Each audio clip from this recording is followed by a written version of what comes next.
Tetap percaya di tengah dunia yang sibuk. Itulah tema renungan kita hari ini.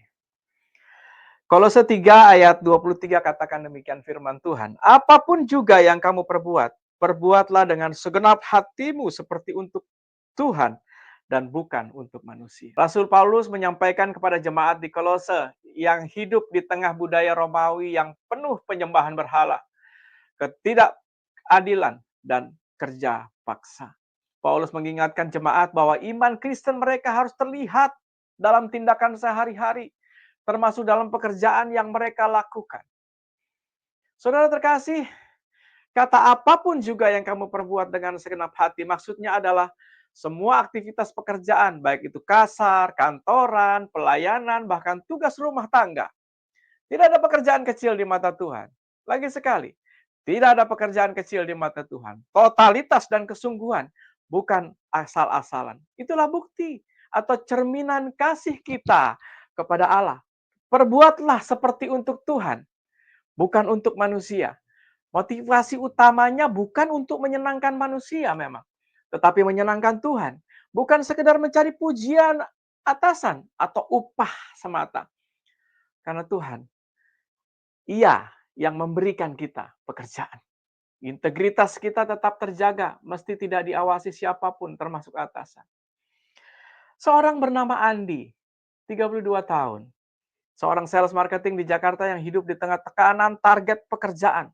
Meeting setiap hari, meeting sampai larut malam, tuntutan gaya hidup urban. Namun di balik kesibukan, ia tetap menjalani imannya kepada Yesus Kristus dengan setia. Setiap pagi, ia memulai hari, menyempatkan waktunya untuk bersaat teduh, membaca Alkitab, berdoa singkat. Ketika ada di tengah-tengah kemacetan Jakarta, ia mendengarkan podcast Renungan Kristen.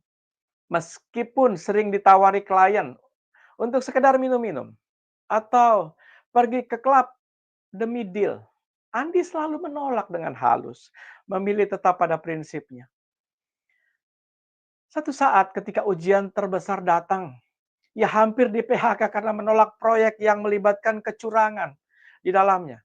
Ia berdoa, ia mengadu kepada Allah, ia berserah, dan ia terus tetap bekerja sungguh-sungguh. Dan ajaibnya, seminggu kemudian klien lamanya menghubungi dan memberi proyek yang lebih baik dan lebih besar dari sebelumnya. Andi menolak kecurangan meski beresiko di PHK. Ia tetap menjaga imannya, sekalipun ada risiko yang harus dihadapinya. Saudara terkasih, Kristus dalam hidupnya ketika ada di dunia ini. Di tengah-tengah kesibukan, di tengah-tengah rutinitas, ia tetap menyempatkan waktu untuk berdoa kepada Bapaknya. Ia mengadu kepada Bapaknya. Saudara, hari ini kita diingatkan bahwa pekerjaan adalah ibadah. Ketika kita menyapu lantai misalnya, atau menandatangani kontrak yang miliaran jumlahnya, Tuhan melihat hati kita. Dia mengasihi kita. Kesibukan bukan alasan untuk kita jauh dari Tuhan. Justru di tengah tekanan, kita belajar bersandar padanya.